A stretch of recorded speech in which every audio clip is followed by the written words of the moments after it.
Ever since taking to the skies with this equipment, I've always harbored this desire to actually push the limits of what you can really do with it. So as we sit here right now, this is, I think, 7 years into a journey that started with a dream.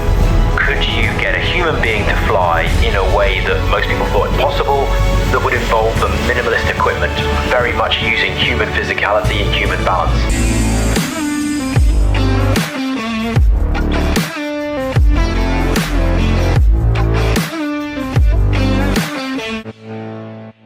I'm Marc Cervantes. I'm the CEO of Q Branch, and on today's Texas Embassy podcast, I am extremely excited to have here on this podcast Richard Browning, founder and CEO of Gravity Industries. Wow, this is a great opportunity for me to interview you. Number one, I'm excited about it, but also we're actually testing for the first time our remote abilities to activate the podcast. So there's a second first for you there, Richard. Very good. What could possibly go wrong? It's any technology. That's exactly right. That's exactly right. So with that, we usually start the podcast with, tell us your story. Yeah, thank you. Right. So there's varying lengths of this story, and I'll try and sort of pick one in the short to middle length. Yeah, I'm from the UK. I was born in the UK. Grew up in the sort of West Country of the UK, Southwest UK. Went to boarding school when I was about 9 years old, mainly because my parents were very busy with a career. I don't have any siblings, and most of the people I went to boarding school with were military kids, and it was a bit weird realizing that I didn't have military family. They were just very busy. So anyway, it was one of those good character forming experiences. The kind of punchline to my upbringing is usually a bit later down the story. But yeah, when I was 15, I had one of those major growing up moments. My wonderful maverick inventor, creator, designer father, who actually invented mountain bike suspension and had left a perfectly good job to go and pursue this. That's why he was very busy. Taught me a very powerful lesson because he took his own life when I was 15. Because the business had just kind of struggled, and any entrepreneurs listening to this will appreciate how hard that journey is. And yeah, he didn't make the failures recoverable, and it ultimately ended up in that kind of outcome. Anyway, after that, I definitely had a massive growing up phase and realized that nothing really in life was going to be as bad as that. So therefore, you just grab every opportunity, every challenge by the balls and go a bit crazy. And I took up everything that scared me, from rock climbing to whitewater canoeing to whatever. I don't know entirely why, but I just suddenly had the lid lifted off my normal childlike fear of challenge. Got very excited about the military, went to university to actually join the military afterwards, but then discovered during my university career, I did study engineering for a bit, actually shifted because I got bored of doing all the maths, shifted to exploration geology, ended up in the oil industry, ended up joining the oil industry for a career. Knew I'd regret not joining the military, so joined the Royal Marines Reserve during the early part of my career. Percolated into oil trading because that, in hindsight, was very much like, I suppose, innovation. When you've got a trading book, you come in every day, you've got to make decisions, but you know the information is imperfect. You back a dozen different views and realize that half of them fail. You've got to make the failures recoverable. Lesson I learned from my father the hard way. Make the failures recoverable. Don't get sunk by any one of them, and then let the good ones run, and then come in the next day and you need new ideas. And that actually feels like running an innovative entrepreneurial company, but I didn't realize it at the time. Became quite famous in BP because I discovered AIS ship tracking. We're all painfully familiar with the ships in the Straits of Hormuz not going anywhere. Those little triangles on your news map. I discovered the technology that does that. It was being used for safety, nothing to do with trading. And I, cut a long story short, made BP $500 million out of a $20,000 punt with realizing you could actually exploit that. I know, it's pretty cool. If I could conjure those up at will, I would be more wealthy than I am. But that was quite exciting. That really embedded in my mind this, like, every now and then, if you have a crazy idea and if you just keep experimenting and make the experiments recoverable, because most don't work, every now and then one just blows your mind or uncovers something you didn't imagine. And that was a big one. Went into trading, earned some decent money in trading. Then towards the back end of my career, started setting up startups outside through a few colleagues and stuff. Eventually left BP. And set up Gravity about 9-10 years ago. And the idea of Gravity, the idea of the jet suit, which nearly every human on the planet seems to have been invaded by our social media at some point in the last 10 years. The idea was to well, the idea was to augment human balance and physicality with the smallest amount of technology in order that you could fly. Still sounds crazy, but if you think about a pair of skis or a snowboard or a pair of rollerblades or even a bicycle, they're all quite dumb technologies that when you stick them on a human, you can do cool stuff. So I thought from a flying point of view... You can cuss on this podcast. Don't worry about it. So from a flying point of view, like who's done that, right? Hang gliding maybe, little helicopters maybe, but I just thought if you created a surface to lean on using little jet engines, then I reckon you could fly in a kind of cool way. And as we sit here now, it's just shy of $100 million business. We've flown in 56 countries, over 400 events. We've got an entertainment business, a flight training business in California and in the UK, and a pretty big special forces mobility business as well. So it's there is my potted history of me. I probably missed some bits, but there you go. I love that. Thank you. I think that was eloquently put together and packaged up. But one of the things that I hear is almost you have this entrepreneurial spirit in your DNA, and it is tough, right? There's a lot of unknowns, but you got to practice that in BP, right? That entrepreneurial spirit, right? Yeah. I think to kind of hone that in. Yeah, Did you enjoy that? It sounds like you had a great time in that sector doing the trading aspect. So I think my self-analytics here, and I've learned a lot by doing keynote speaking all over the world about the journey and stuff, and then people ask you awkward questions, and you hear yourself answer the question on stage, and you think, I didn't really piece that together. So to drawing on that inspiration, I think BP... classic corporate kind of experience. Many entrepreneurs spend some time in the corporate world and think, this is really confining and frustrating. But actually, you learn a lot about how big grown-up business works. I brokered deals all over the place in weird places like Mozambique, Libya, Turkmenistan, Azerbaijan, you name it, which is pretty interesting. I do think I ended up in trading for that reason, that I wanted to have a sandbox to play in and enjoy the upsides of my crazy ideas. But I have to say, with my upbringing, we basically ran out of money and it was pretty grim and it all went to shit. And the culmination of the shit pile was my dad, killing himself. I think I've had this contradiction in my spirit, which is I want to go and try crazy things, but I'm terrified of running out of money and my family suffering. So 16 years in the corporate world, built enough financial resources that I then could be liberated to go and sort of channel the spirit of my father's unfulfilled ambition. I think that in hindsight is probably what's been going on in my crazy head. It's funny how you're driven by your childhood and stuff, right? Similar to our backgrounds, right, is one, understanding the structure and really the importance of stability in your personal life, I think is important, right? And that some have that, and I think that's probably an edge for entrepreneurs that probably had struggled with some of that, and then coming into this ecosystem because you appreciate your dollar and then the other dollar of somebody that has given to you to buy into your dream as well. That's the approach that I've been taking as well. But I also love, I spent 23 years in the military and I have a nice stability, been very wise, that now I can take this larger ambition approach. So it's been kind of foundational to have that perspective. Yeah. And on a practical level, it's really useful working in a big business because you get to learn a lot of stuff I take for granted that has been massively useful for scaling gravity. Being an entrepreneur with no business experience, that's a nearly impossible challenge. You've got to be a slightly introverted maverick, probably a bit arrogant, a little bit egotistical, to look at the world and go, I've invented something no one else has thought of, or I'm going to do something everybody else is doing, but better, right? That's quite, when you really think about it, you've got to have some balls to be an entrepreneur, right? And yet the skills you need within weeks of that are collaborative, team building, communication, sell your vision passionately to employees, to customers, to investors. Be that big people person, not an introverted arsehole. You've now got to be the ringleader, the showman, right? And then you realize you've now got 20 people working for you. In our case, like 35 people. Now you're just basically a glorified HR manager because everybody's got a problem every day, and you've got to try and work out how to deal with the problem and keep the whole orchestra working together, and then not drop the ball on the fact you should have invented a new product 6 months ago because you really needed it now. So there's like an ever-changing feast of problems and challenges and personalities you need, skill sets. And I do think what I learned in BP gave me at least the flavor of a few of those. So I do think that was really valuable, but you're very right. It was, what I really valued was the security. I could have a really bad trading month and I kind of, they wouldn't throw me out, right? They're still going to pay my bills. And that safety net, I think I valued hugely. And yeah, stability in your personal life. I'm going through a divorce at the moment after 23 years of marriage and 25 years of marriage. And I'm with somebody else that's now changed my life. And I've sort of tasted both of those extremes now as well. And it's very hard.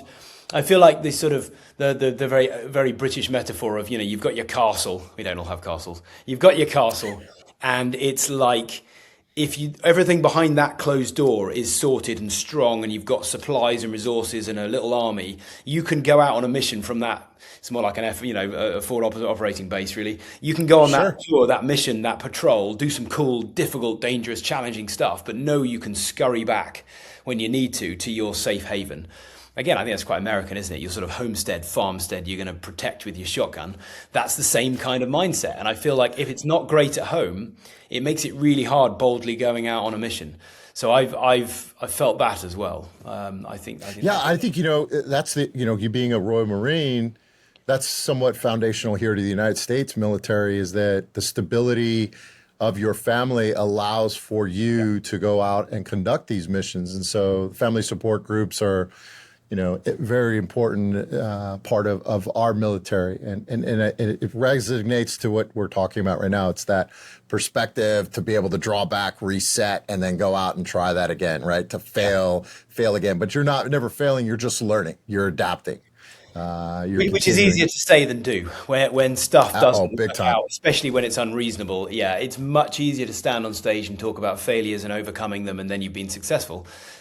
When you are in the middle of those challenges, that's harder to deal with. I was having a conversation with somebody recently. There's that great film, The Darkest Hour, the sort of Churchill kind of Second World War film, right? And I think what's a fascinating mindset to apply to all of those films is try and imagine you don't know that we, the West, won the Second World War. Imagine what it was like. It's a hard enough watch, these stories, when you know the outcome. But just pause for a minute and think that when you're making all these great speeches and fighting off the opposition and trying to rally all these politicians for those who know this story, but you could pick any war film, and imagine you didn't know if you were going to prevail or not. I mean, that is a whole nother level of challenge. And that's what it feels like, I find, when you're an entrepreneur and when you're fighting. We've got, as we do every month, we've got a whole bunch of really juicy challenges at the moment, and I couldn't tell you how half of them are going to work out. All I know is we're going to give it everything, and we'll keep picking ourselves back up again. But it's tough. It's much easier to celebrate the failures that are just constructive learning opportunities. It's much easier to celebrate those when you know it all worked out all right.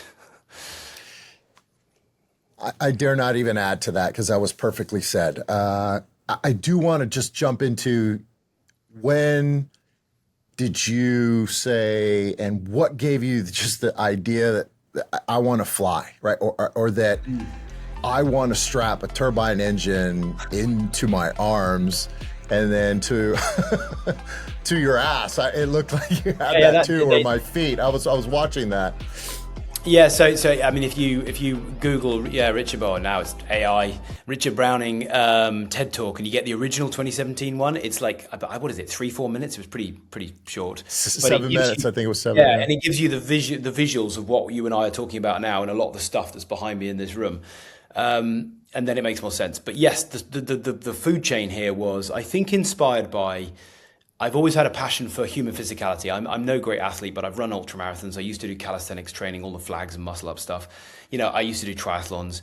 I massively appreciate how amazing the human body and mind is. What a ridiculous machine that we're only starting to appreciate when you look at all the robotics coming out now. We've spent, 150 years since the Industrial Revolution, and we've only got this far. We're only just making stupid dancing robots, right? I mean, that's amazing, but it just shows how good we are, and we forget about this. So there's a passion for human physicality. There's a passion for flight. My father was an aeronautical engineer. His father was a World War II fighter trainer who told everybody, literally even up to his deathbed, that all he did is trained hurricane pilots. Bullshit. We found his logbooks. He did like low-level France drops, and he never told anybody. It's all in his logbook. It's brilliant. Anyway, he was a character, but just flew airliners for his career after that.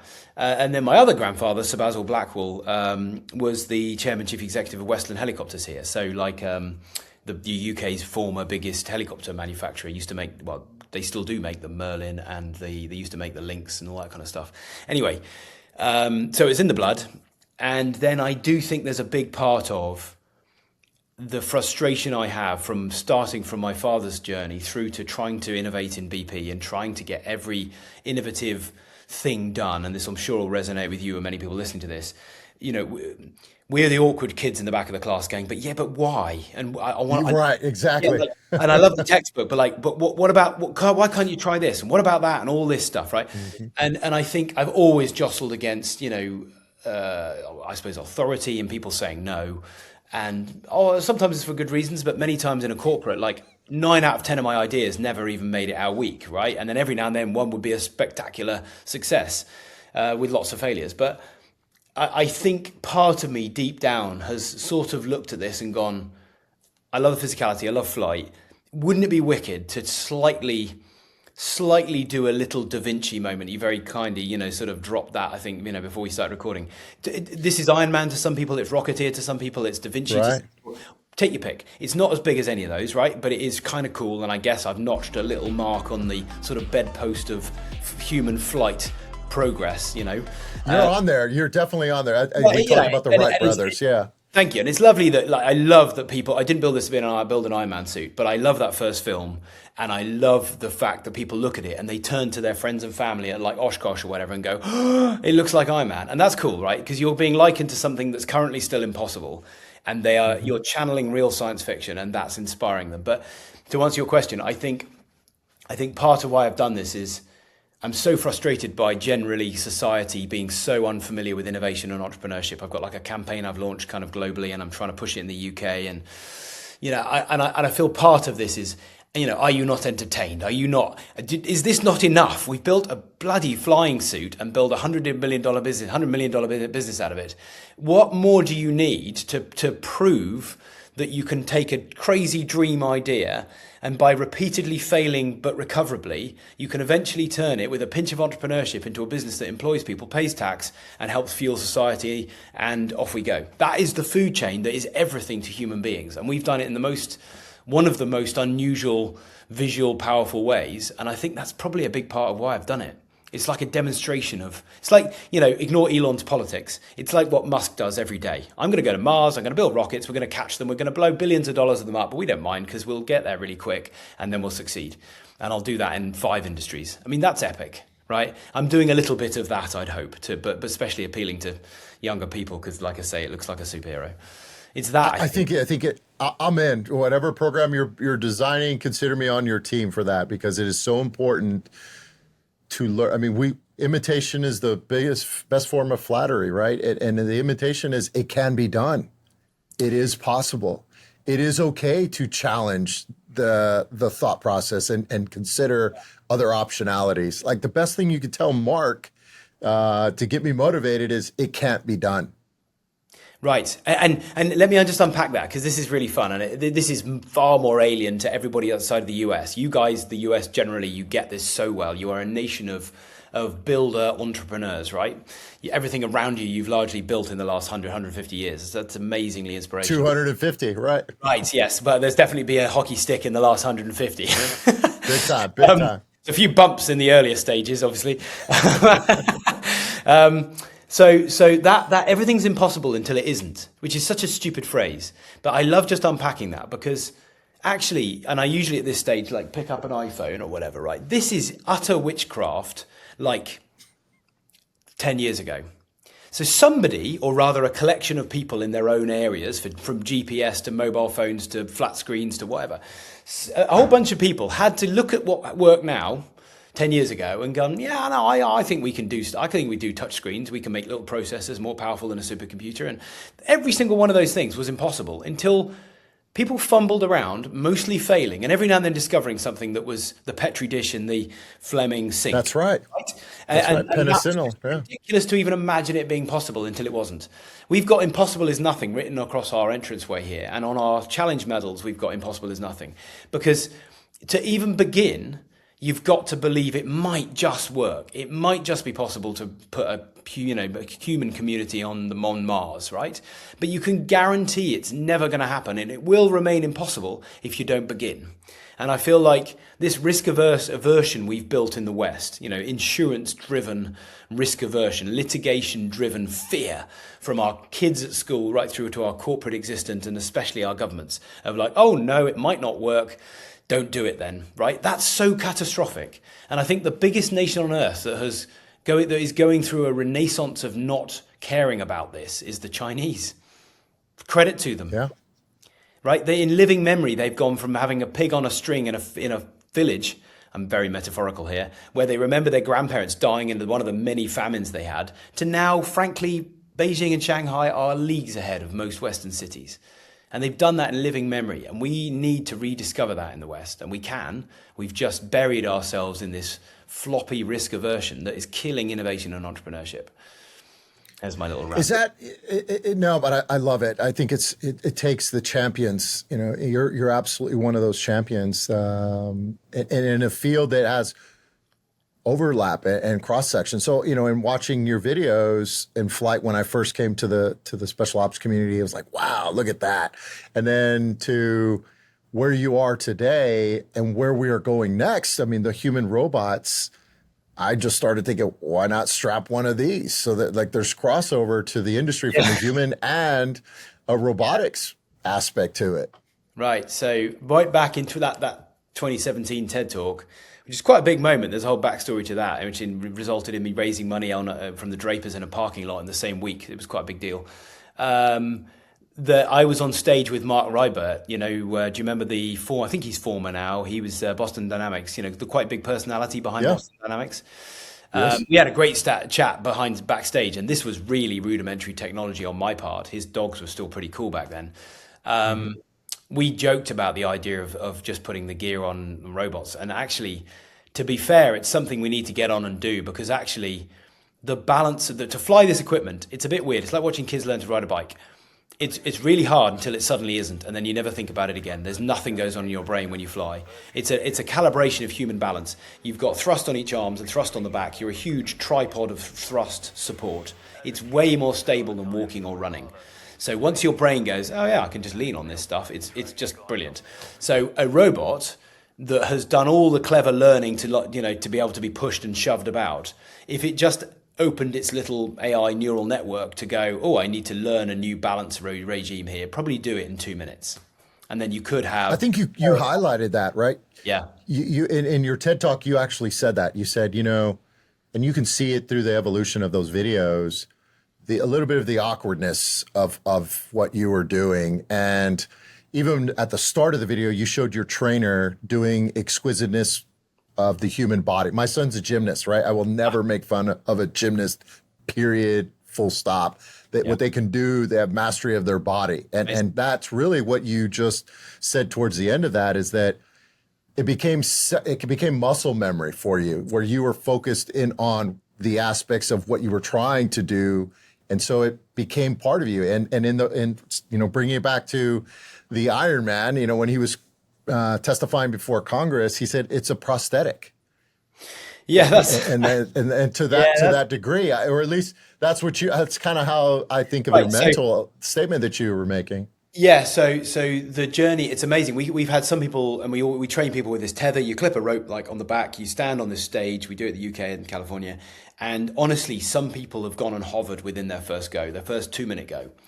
And other people take a few more days and stuff. But whoever it is, you get that moment, which is actually portrayed in the first Iron Man film. And when we launched the CGI team, back in the days of CGI,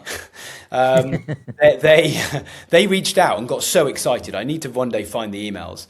They got so excited because you remember in the film where he's escaped the Taliban equivalent, and he's now back in his billionaire mansion, and then he's trying to build it, and then he's trying to do the learning, and he's smashing around in his parking lot thing, destroying all his cars. Right. But do you remember the bit where he kind of gets it and he straightens up and he just kind of puts his arms out and it's like, oh, got it. And then he does we wouldn't do this, the very dangerous vertical ascent right over the top of where he's supposed to be living. Ignore that bit. But the bit where he suddenly just goes, oh, I've got it. is the same as epiphany, you watch a child and you've let go of their bike saddle and they do a massive wobble and for a minute panic, and you can see in their brain, it's like, do I tap out or do I go, hang on, I think I've got this? And it's that moment. And honestly, you get that learning moment in many different human journeys when it comes to balance. Kids on rollerblades, etc. And you get exactly the same. You had that same expression on your face when you did your first 6-second flight. You were like, okay, we got something. So that's funny you say that. You did look like a kid that just rode his bike. Every client we've had like 800 people or so, military, medic people, and loads of civilians that come and do this. Every single client gets that moment if they do enough sessions that they get to that point. Some people do it in one session, some people take like a day. Everybody does it. They almost look up and go, oh, and it's like their subconscious has gone, don't worry, I've got this now. This is fine. You don't need to think about this anymore. In fact, I prefer you didn't. Just use your conscious brain just to enjoy the view. And when we fly as team pilots, there's nothing in your brain. You just look at where you want to go. A bit like on a motorbike or a bicycle.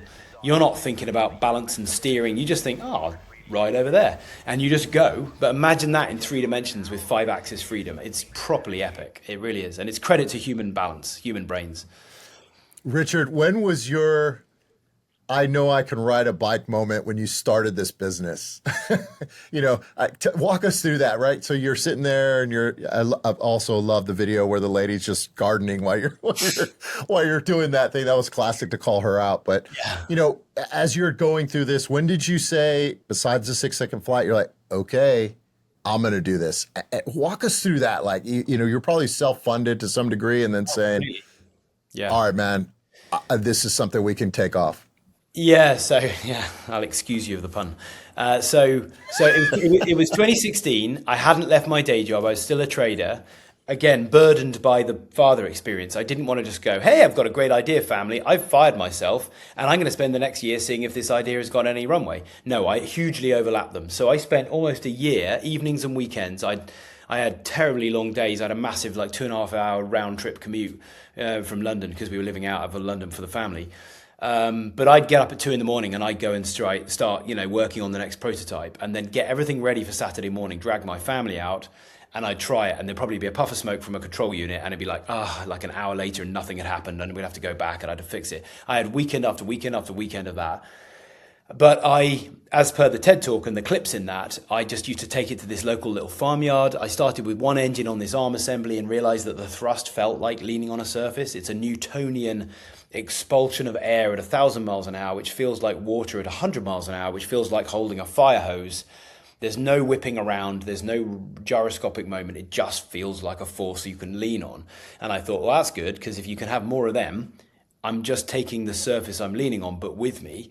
That all conceptually work. But where do I attach all this? And so that was the challenge. Where can I make it feel completely intuitive? I don't want a chair with engines and a joystick, and that's going to be terrifying and a bit crap. I want to augment my human physicality and my frame and my balance. So over that March to October 2016 period, it was evenings and weekends, and it just got more engines and more learnings, and I had to learn as I went, and I didn't even have a tether or anything. So, and that's not, to be clear, that's not because I thought I was going to shoot up in the air. Very early I realized if I can vector my arm, thrust, right, that was a massive discovery, because then you go, whatever happens to this technology, if I flare my arms out, the thrust isn't pushing me down anymore. Sure. Right. It's an amazing safety pull to go, because if I was building a chair with engines and I got it wrong, 200 feet in the air, I might go, this is not working anymore, I'm now dead, right? Hence the Thunderball moment from James Bond, right? yeah, exactly. And the movies have got the opportunity of making the hero still survive, whereas you don't in this, right? So I knew it was arms and I knew it was vectoring, and your hands and your arms are very used to feeling balance and coordination. If you trip over your shoelaces, you put your hand out. Well, if I can make that surface you're going to put your hand on feel like it's there all the time, I think your brain will calibrate. But where do you put the other engines? And they started on my legs, and then they went basically up to on the back of my arse, and then eventually went onto my back. And this tripod concept really kind of emerged. But that was all alongside a day job. So I got that very first flight of 6 seconds of wobbly, learning to balance my legs and arms, which is stupidly complicated, very hard to do, because it turns out your legs are quite autonomous. Like if I get up from sitting to talk to you and go and, I don't know, walk over the other side of the room, I'm not thinking at all about what my legs are doing. I just think I want to walk over there. So the price we pay is that there's almost like a subroutine brain running all that. Well, if you attach thrust to the back of your calf muscles, No one in human history has had that. No one's been picked up by their calf muscles before. So the autonomous brain in you that goes, I know how to walk, but where's the ground gone? And why am I being lifted? Why can't I feel my legs being lifted? So they go all over the place. They kind of like paddle around. So that was really hard. But got it to work in October, November of 2016. And then kind of implied in your question, like the harder point then was, now what do I do with it? It's like, oh my God, it kind of works. And I could kind of sense that there was so much I could do to improve it. But I'd done the sort of, this is overblown, but I'd done the Wright brothers' first flight. And it's a bit like them, and I don't know what they thought at that point, a bit like them going, I reckon we can make this way better. And this might be useful, right? And I had a kind of that moment. And then I had to make the decision over that winter that I would then try and turn it into a company and use the same exploratory process we'd used on the technical side, apply that on the commercial side, and explore building an entire brand, an entire application of it. Like, realize I was then going to be responsible for like supplying the narrative to the world of what this is. Is it stupid and playful and dangerous, or is it serious and actually got application? And could it save lives? Could it be used by the military? Could we race it? I don't know. And anyway, then the story goes on to how we launched in 2017 with Red Bull. Man, with all those questions firing off in your brain, I don't even know how you slept, right? Because if you're not tinkering, you're probably conceptualizing in your mind where this could possibly lead to in that way. Oh, yeah. And you sort of torture yourself like any entrepreneur at the beginning of their journey. It's like you tease yourself with, in my case, thinking, geez, this would be a really cool way of like special forces getting on ships. You can go over water and land on the size of a dinner plate in any weather. It's like... Right. But the moment is pretty crap, but I think I could get it that good. But how do I even get there? Like, what even is this? And how do we earn money on that journey? Who's going to invest in this at this stage, right? What even is it?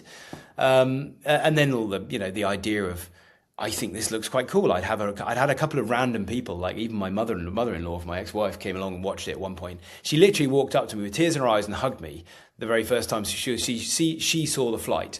And it was like, she couldn't even explain why she had that reaction.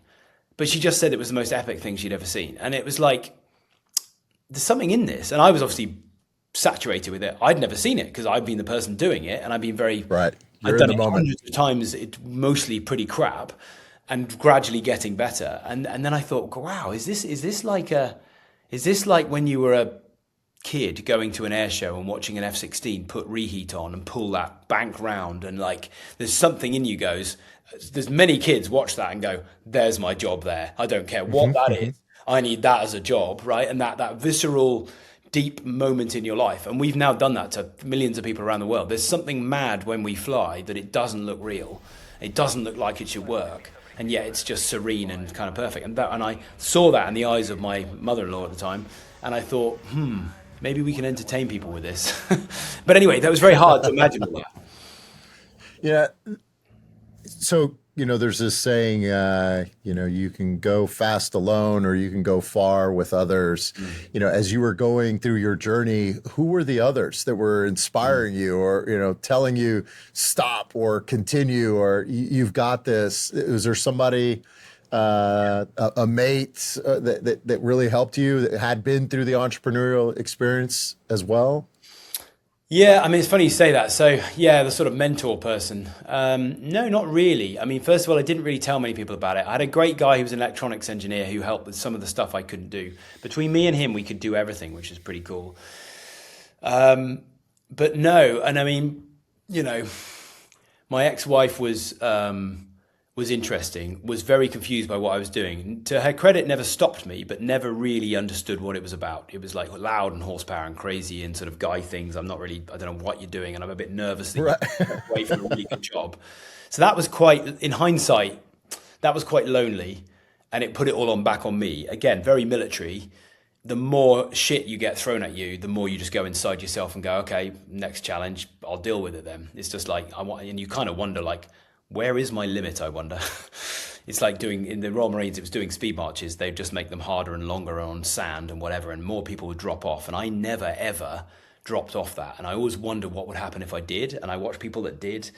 And anybody that did was much more likely to just tap out the whole selection, the whole process. Because you sort of like, you've given up once.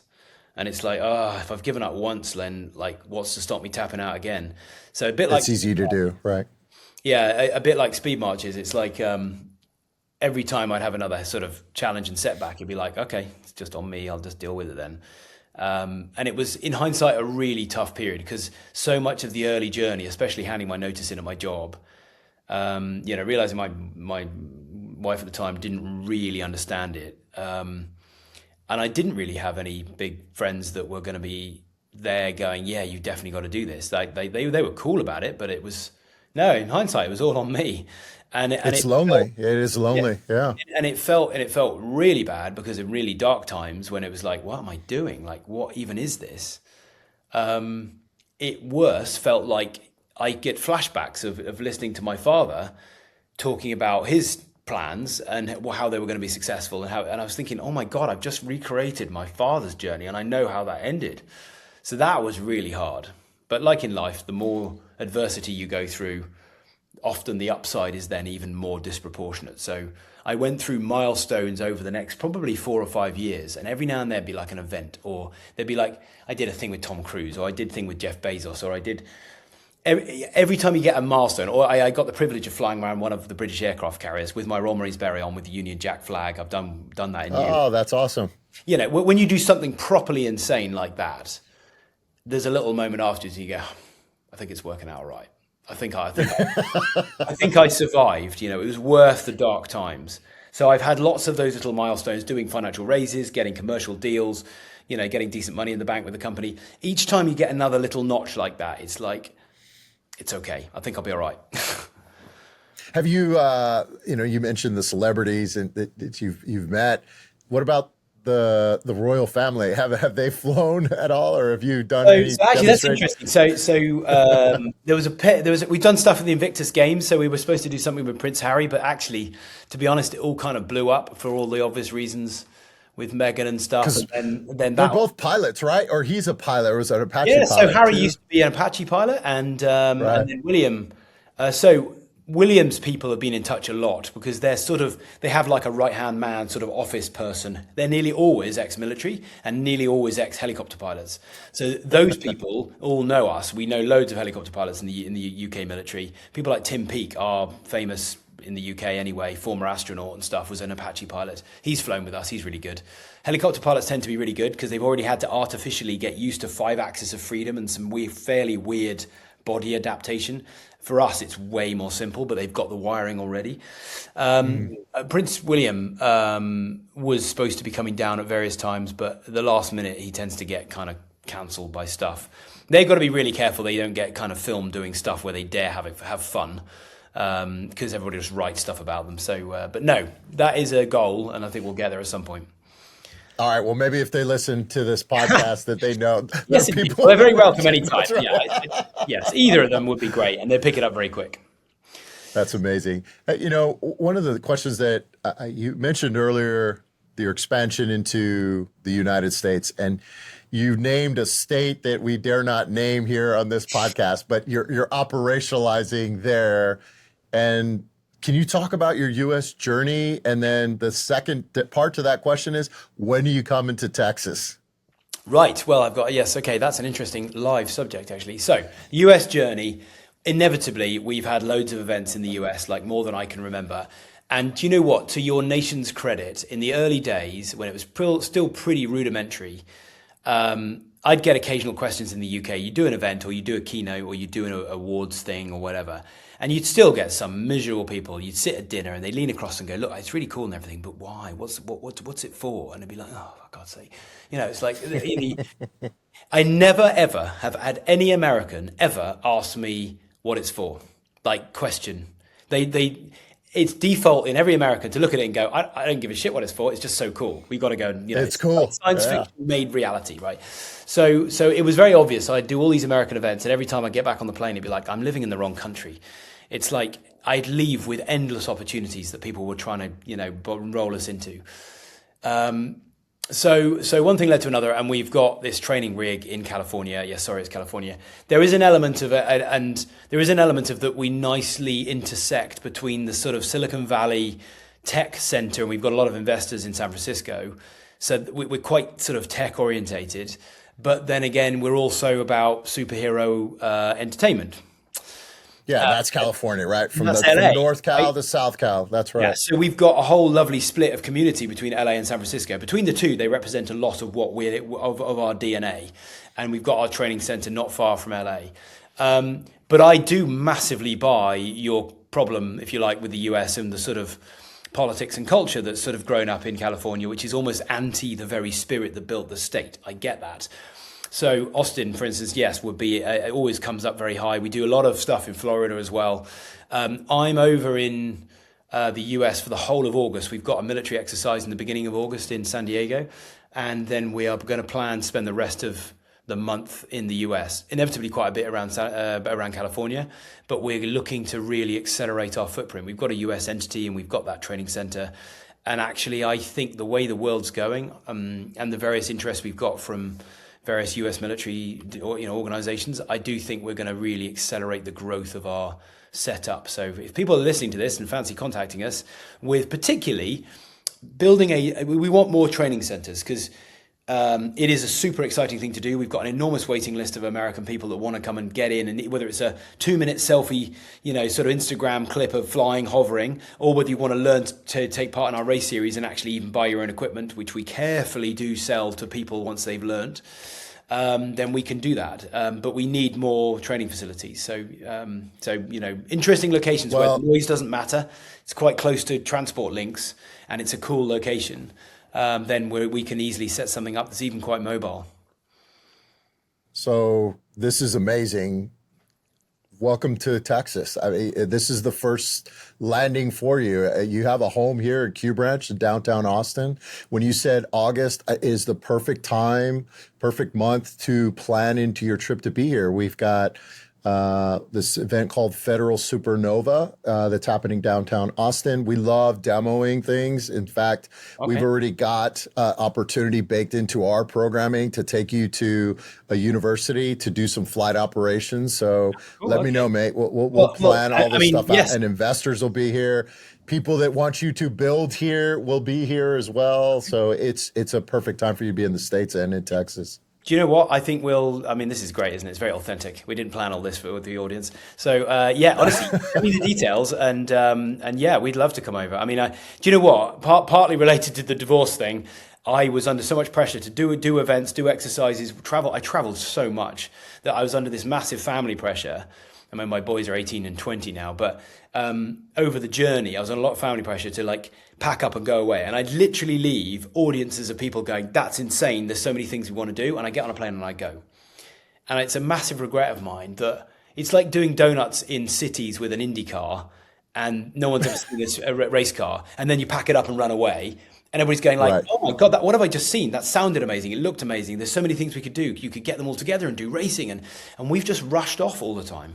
So honestly, I'm changing that now. So we're actually spending decent time after the events, actually just exploring opportunities and stuff. Like I say, we've got to a stage of a $100 million company now. We should have more capacity to actually go and spend more time with people. So I'd love to take you up on your invitation. No, and that's genuinely Austin. You now have an Austin-based address. I'll send it to you in a text message later on, mate. Yes, thank you. Literally, that's what we do. So, I want the audience to really continue the understanding of the genuine demands and multiple industries that this could be applied to, and really because of my background, because I found, around that time you were on, I guess, viral in the sense, the special operations community is usually the ones that take a little bit more risks and look at the possibilities, and they're at the front of technology and emerging, so they're early adopters to certain things. And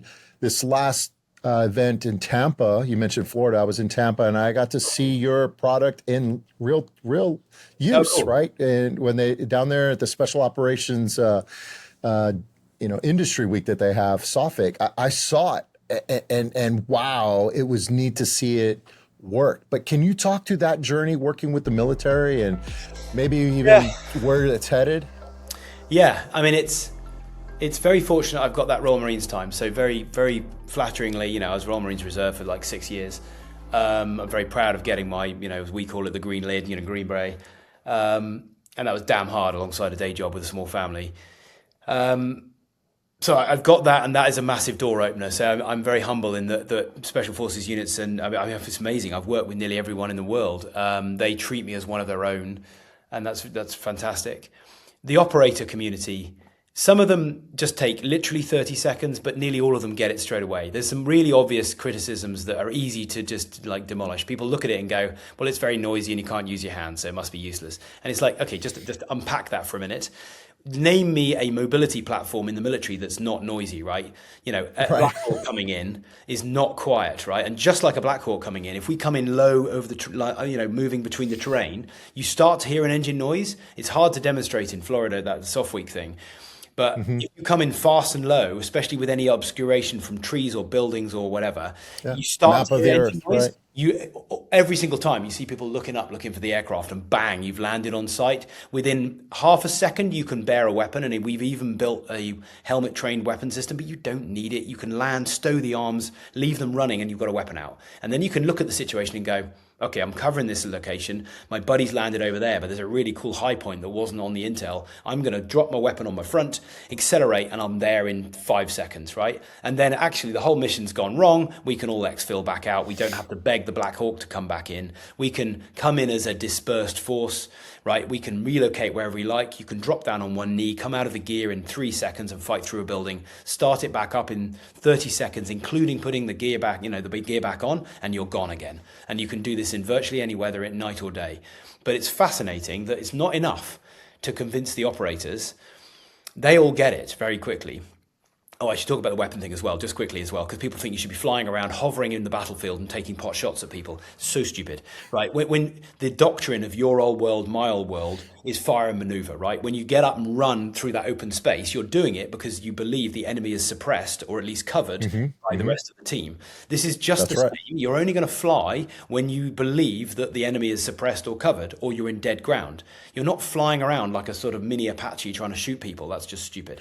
So anyway, you don't need to hover and get your weapon out, right? If you see a threat, you land instantly and get a weapon out. Anyway, they're all very counterable. I've spent 10 years explaining. No, but I mean, I think you're drawing upon the possibilities of, when we look at evaluating a technology coming in, there's this acronym we use called DOPMLPF, right? Where we look at, okay, what is the doctrine application to this? What is the organizational change? What is even from when you're introducing material on a capability gap? So you're going to be learning new tactics, techniques, and procedures for flights or maneuver, and you never know. Yeah, so this system, so those are some of the common criticisms which don't really stand up to scrutiny. We've convinced endless operators around the world. The challenge you get is the middle, the kind of frozen middle, that then try and put it in a box and go, well, we don't really have a box for whatever this is. So that's been our problem. But I mean, we're now contracted and selling to various militaries around the world. Annoyingly, UK and US is quite slow. We're getting there.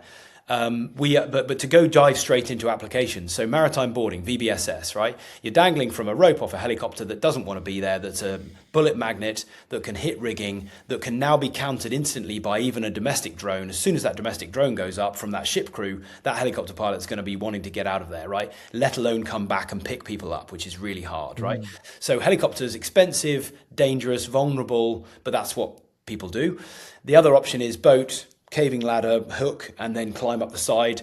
Massively dangerous again. If that ship turns into that rib, it can fold the rib underneath the ship. Climbing a caving ladder is exhausting and tiring. You fall off, gets lost in the sea, have to go and be picked back up. And as you're climbing, guess what? You can't really defend yourself. You're relying on a sniper helicopter or snipers in another boat. All of it is pretty archaic, whereas we can have a 6-man team, 4-man team, hidden in an innocent fishing boat, slightly over the horizon, right? Foggy, bad weather, whatever. You could create a distraction if you wanted. I don't care if the ship's underway. I don't really care what the weather is. We can fly low over the water with maritime noise. You don't hear us. We pop up over the side. I did a famous Royal Marines exercise that's got 40 million views on YouTube with this. And within a second, you're bang, saturating the vessel. Now, even if a guy comes out, puts his fag down and he's got an AK trained on you, that one pilot that's going towards that threat can peel away or engage with a helmet-steered weapon. Probably best just peel away, right? You're extremely hard to hit as a target. Meanwhile, the rest of the team is landed on and then can take out the threat. I mean, it's by far the best way of actually landing it. I'm sat in our museum here. We've done so much stuff over the years. And actually, one of the TV screens up here has got one of our Allied Special Forces using this on a underway exercise, and it's just like amazing, right? So that's VBSS and that's maritime. But if you're going ship to ship, ship to shore, think US Marine Corps, US Marine Recon, Expeditionary, right? We still, you and us still look at landing craft type vessels, right? Which is ridiculous. Yeah, they are haven't really moved on since the Second World War. So you've got all of the beach defenses and mines and cliffs and all that kind of rubbish. But again, we don't care. We can just in darkness fly low over the water, not caring what's on the beach or in the water, up the cliff, and then punch another half a kilometre inland and secure the cliff head, right? And relocate when obviously the intelligence turns out to be wrong and we have to make it up as we go along. It's sort of endless. If you want to go over minefields, wire. We were in Ukraine for about 3 weeks with General Zaluzhny showing how we could punch out over minefields, over wire, over water, do a job and self-extract all in 90 seconds before even the FPV drones knew what was happening. I mean, there's so much stuff we can do, but I tell you, we are the tank in the 1920s and we are the helicopter in the 1960s. We are not as big as either of those, to be really clear, but they both had the same problem. They both needed real wars and real imaginative people to go, that metal box that can creep over trenches, that might actually end trench warfare. It's going to be shit for about a year, and then it'll eventually be quite good. And the same with the helicopter. It took Korea and Vietnam and you guys to work out why that magic carpet was quite useful. But do you know what? All your leadership wanted more fast jets, just to napalm the jungle. They hadn't thought that it would be quite useful to move people around like that. It's amazing how human brains take a while. It's also...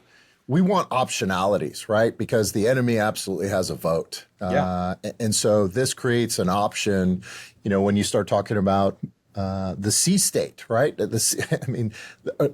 God has a vote as well, right? On the level of the waters and really still being able to conduct that mission, fog. Yeah, so I see this as a definite viability, and then you need to train on it and it may become full scale use, or again, it's just their breaking case of emergency. Yeah, I mean, we're satisfied with just niche applications in special forces. What we've seen already with some of our customers is they buy it as a VBSS solution, realize it's just an amazing, fast, actually very low cost way, very low risk. If something goes wrong, you fall in the water, all the gear floats, fine. It's far cheaper than having a boarding helicopter, a sniper helicopter, another one ready to pick people up. They are millions and millions of dollars worth of equipment and have to have a bigger vessel to launch from and all this stuff. We can launch from ribs. I mean, it's easy. But what we've seen is them use it for that and then start getting creative and going. So if we had a platoon patrolling and section 1, section 2 got pinned down, section 3 was in dead ground, right, with the commander. The commander now can say, hey, break out of the ATV stores, break out those 4 jet suits, get those guys in the gear, and within literally 2 minutes of making that order, those 4 guys can fly. I mean, this is a bad situation now. They're flying from the dead ground over the minefield, over the river, across the forest, up the cliff, and landed 500 meters behind the dead ground of the high point that's now pinning down, think Afghanistan, pinning down section 1, section 2. You've got your own mobile air support team that can now start laying down fire on the back, the reverse position of that high point within 2 minutes. No one even imagines that's possible. Otherwise, you're sat there waiting for air support or mortars or whatever, or artillery, and you could just be pinned down for hours waiting for that. Whereas you've got a self-contained air mobility unit that can operate within a 2-mile radius within seconds. Again, no one thinks like that. So it is quite frustrating when people have to be literally spoon-fed. But we've been doing that. And luckily, we've got a great civilian business, which, fills the gap well. I'm loving you saying that. So we're a dual-use ecosystem. So let's go into that, right? So I saw the racing league. Talk to me about the civilian applications. What most excites you about it going? Speaking as ex-military people here, we both love the military dearly, but it would be nice if we had slightly less application of it at the moment in today's world. The civilian stuff is lovely, right? So we do commercial events. We do everything from corporate shindigs where I fly in front of 3,000 Cisco employees, land, put the gear down and go into a keynote about innovation, take the mic off the CEO type thing. That's cool. Very cool. Living with Bezos or opening baseball games or delivering the match ball, delivering the Kardashians gin bottle. I mean, I didn't do that one. I gave that to my younger team. Honestly, you name it. If you want something wow and amazing that delivers massive social media, we're really good at doing that. But having done all these events around the world, and we still do loads, every time we went into the air, especially if there's 2 pilots, you'd be looking at each other in the air going, this is so cool. Like, I want to see how fast I can get to that. I reckon I could go quicker than you. And you know, human nature, as soon as you start racing and get competitive. Competition. Right. Yep. And again, I'm looking at my museum up there. There's the loop of the race film. If you go to Gravity Industries YouTube and you'll scroll down, you can see the race film. It's on like 1.5 million views and we never even promoted it. But we thought... Even your website shows that. You have an exquisite website as well, so everybody needs to go check that out. So the background was, I always had a hunch it'd be kind of cool. I really did a lot of sort of self-study on what makes sport successful. And actually, in many ways, it distills down to gladiatorial Rome. If you're really honest, even if it's golf or tennis, it's gladiatorial Rome. I want to go there. I want to watch some really honed, toned, exquisite people, right, who've spent their years trying to get as best as they can. I want to watch them battle it out, and I want to be horrified by the misery of the person who loses, and I want to imagine what it must feel like to hold the trophy of the person who's won, right? That, you know, it's nice they're not sticking swords in each other now, but that's still what we get off on, right? We want to back the winner and feel horrified by what it must be like to be the loser. So we can deliver that gladiatorial combative racing. And yet we do it over water, which means you can go a bit higher and a bit faster. You deliver the sense of jeopardy and, oh my God, they've fallen in the water. Oh, they're going to drown, they're going to die, whatever. They're not. They're fine. They just fall in water. So you can deliver all of the jeopardy. You've got a very social media, rapid fire, Iron Man like crazy race. Every city has a lake, a river, or a seafront, pretty much, right? So you can do it over there. It's like the Red Bull Air Race, but with none of the health and safety challenge. And the pilots can land literally in front of the audience and go high five and, you know, sweaty handshakes and whatever, you know, haven't taken the helmet off. So we did it with Dubai. I kind of vaguely knew the Crown Prince there, and he kind of likes new stuff. We did it during the yacht show a couple of years ago, and it was epic. And I mean, I'm very proud that we actually broke even in delivering it, because you can lose a lot of money building a new sport. Think like drone racing and Formula E and stuff. So we've got the proof case, and now Red Bull is our long-standing kind of friend. They don't own anything of us, and I've always resisted that. They're a long-standing friend of the company. I want them to be my Ferrari. So in other words, in Formula One, Ferrari is like the primary sponsor. Yeah, but you know, they're a competitor, but they're like the most senior member of the board of the FIA kind of thing. I see. Yeah. The FIA. And I want teams from Cadillac or Sony or whoever to take part and know that their guys and girls will be getting massive eyeballs in every major cool city as it tours around the world. And I want Red Bull competing, just like in Formula One, but I don't want them owning everything, because that's boring. Otherwise, like, there's no competition. And that's what we're about to hopefully launch in the next few months, which is really exciting. Oh man, I can see it now, right? In all of the cities where there's an F1 track, there's a body of water somewhere, right? So it's going to be something that's a global league. I'm excited. You don't even need to do it around Formula One. I mean, just imagine there's so many cities that have like canals or waterways or cool kind of condo kind of shopping mall type features with water. And we can just hammer around that water for like a weekend. And it's just a really exciting, you know, you have the heats and then the head-to-heads and then the big grand finale on Sunday. And it's kind of perfect for social media, because everybody can kind of watch it with their phones. It's not like 2 hours of watching the Indy 500 or however long that goes on for, which is cool. But I know that those big events struggle. It's like cricket. They had to make a shorter format because no one's got the patience to watch 5 days of cricket. So we can deliver on that short format. And also, you know, it's kind of boring stuff behind the scenes, but it's like, it's not shipping thousands of tons of Formula One or IndyCar gear around the world. The logistics footprint, right? Smaller. Yeah, do you know what? Every pilot can travel with their own jet suit. It packs into checked baggage, believe it or not. All of these things. Wow. Yeah, you just turn up, you get jet fuel or diesel, and off you go. It's easy. So, wow, the resources are there to get it going. 56 countries, 350, 400 events. We know how to move the stuff around. Richard, what's next? Like, it's already exciting work. Are you guys raising capital? Are you going to set up a headquarters in the U.S.? Well, the forefront for you, or the frontier is out there? Right. So there's a couple of things. So one is, like I say, Gravity's doing pretty good. We've got the military division. We've got a medic charity we haven't even talked about. That's flying up mountains, saving people. That's cool as a self-contained charity. And then we've got the entertainment division that's going to scale the race series. So there's a lot going on. And I absolutely want to like expand our footprint in the US. So I'm kind of done. We've been somewhat dark. I mean, I'm dark in our terms for 18 months. Taking the last financial raise we did, we raised like $10 million or so on that $100 million, $86 million valuation. That's been a slightly boring job of becoming a little mini Lockheed Martin in terms of all the bullshit. You said I could sort of swear. The bullshit. That's right.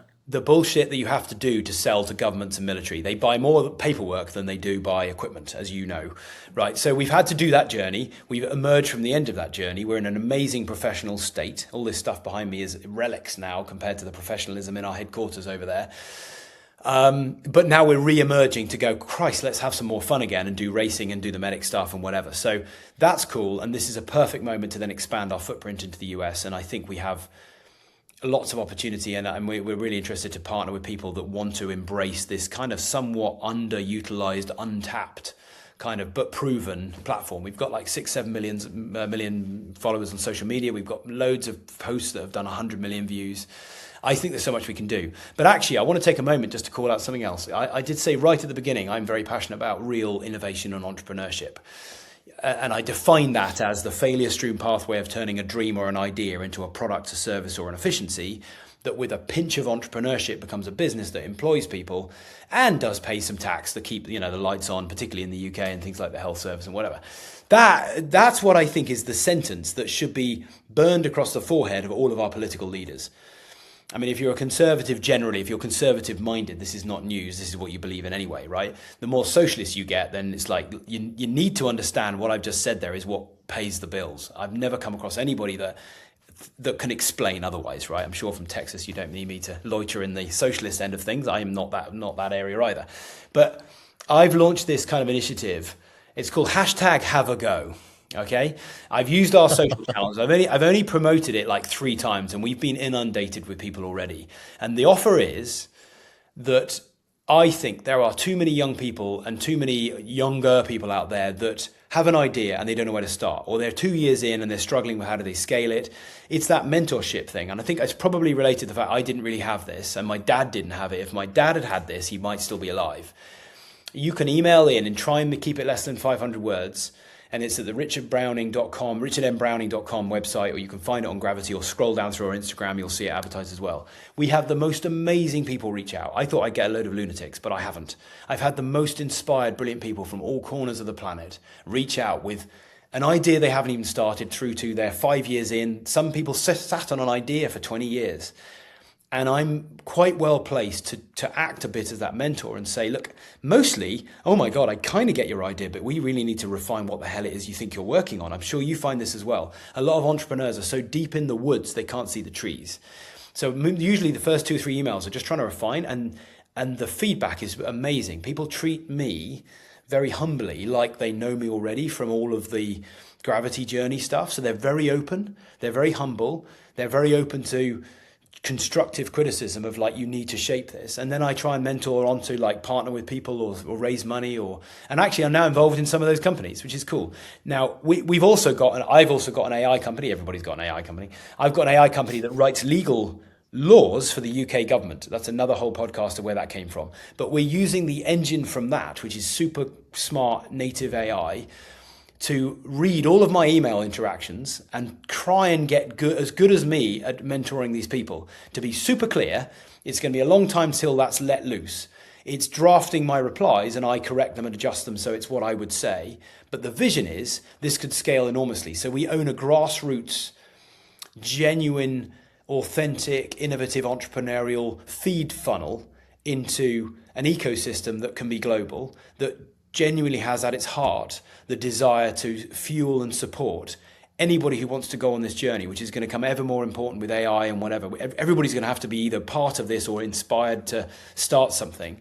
And I want to help, and I'm trying, and it's really working. And I think if I can muster enough people in this community, then bloody governments, I'm talking mostly UK, will sit up and pay attention. If I've got thousands of people into this, they will better understand innovation and entrepreneurship, and they will better be placed to guide policies and laws and taxes to support the ecosystems. Because believe me, you'd be horrified if you were in the UK of just how badly supported we are.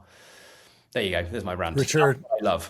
Richard, it is not a rant. I can tell you firsthand that is happening here in Austin. Man, I almost want to say at the end of this, buy your plane ticket and come tomorrow.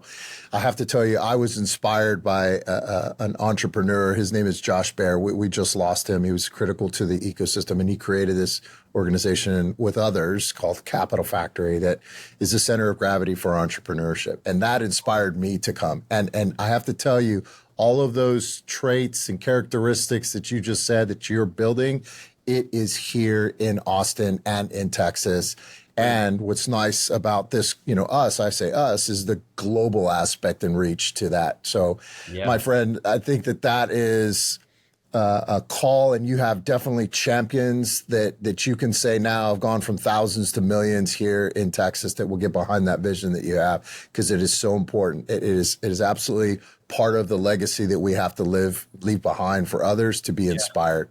You guys, again, I say it, everywhere in America, but yes, especially places like Florida, Texas, and from a heritage point of view, California, that spirit of seeing a problem and just not even hesitating and believing in the impossible and believing you're going to have a chance. And if it doesn't work out, you just pick yourself back up and do it again. You guys, particularly those states, are such the hotbed of that.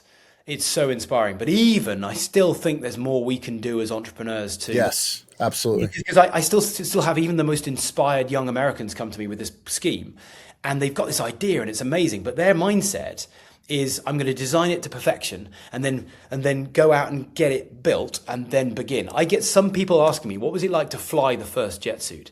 That question belies so much misunderstanding about how innovation works. This table behind me, can't really see it, is a glass top table with every iteration of the structure we use to stow our arms, like putting pistols in your holsters. We've got that system which holsters them straight away. We went through 60 different iterations over 18 months, right? In parallel with many other things we were doing. That's how it works. I started with one engine. I didn't build the whole suit and print it like in Iron Man and then go fly it. And I feel like even that is a lesson that our young people, even in the US, are like, and you describe this and their eyes light up and it's like, hey, that's so much more accessible. I could buy something off Amazon or eBay and modify it and learn 50% of what I would have learned from spending $100,000 in a year building what I thought was the right answer, which when you unpack it and try it, within 30 seconds you'll go, shit, that was a waste of time. And corporates don't get this, and kids aren't taught this, and even in Texas, I think this would be a part of the narrative that we could help support. So, yeah, I'm really looking forward to it. I think I'll be getting the map out from where I don't know what the drive from San Diego to Austin is. It's probably quite a long way, but I'm definitely up for it. That's all right, man. I'll get you a South by ticket. Don't sweat it. Okay. Well, tell you what, in this car, right, we're going to spend the whole of August driving around with a jet suit that's come off the military exercise. So we literally just travel with it. So I could come see you and literally say, do you want to see it fly? And you've seen it in Tampa, but it's quite fun to be able to come to the ranch. And I want others to see it. So maybe we'll bring some kids in universities. I'm excited about you being here in August. We're going to do it flight out of Texas A&M University. So you can inspire those great, and we'll make it a big call out. Okay, Richard, I want to make sure that I'm respectful of your time. I mean, you and I could drink pints and talk for hours, but mate, you're on a mission, and what we wrap with is, typically the communities we come from, you don't get to pick your call sign. It's usually assigned to you. But in this case, I would love to hear, if you had the choice to pick your call sign for the mission that you are on, what would that be? You very graciously tipped me off for this question, because otherwise I would have agonized over this, and I'd like a couple of words, but I'm not going to do that. I'm gonna punt for the word inspire. I do feel like that is part of my mission here, and yet I want to do it in an unspoken way. There's a brilliant Royal Marines kind of saying, and that's unspoken excellence. Or understated excellence, that's the correct one, where you turn up, you speak less, you do more, and your actions speak louder than the words, and then you walk away. And that is kind of how we operate. I'm happy for anybody to call us out on that. If you haven't seen this fly, and everybody says, I've seen it on social media, we do a flight, as you've seen in Tampa. It is insane live. It's nothing like what you see on social media. And so I feel like our whole company embodies that spirit, and I think if it was inspire, that's what I'd seek to try and achieve. I love that, because you definitely inspired me for when you're arriving here, and even it invigorates my mission to help inspire others, because I want to give back in that way. Richard, you're amazing as an individual. You have a great story. You're not even halfway through your career and the lives that you're going to affect. And again, you have a team here in Texas, and we're very much looking forward to get this message out. And I want others to reference all of your social media and start to learn about Richard and be supportive of you in any direction you go, my friend. Thank you very much. That's very kind of you. And yeah, I genuinely really look forward to working out dates and come and see you. That'd be brilliant. All right, excellent. Well, that's a wrap. Thank you. Thanks for Texas.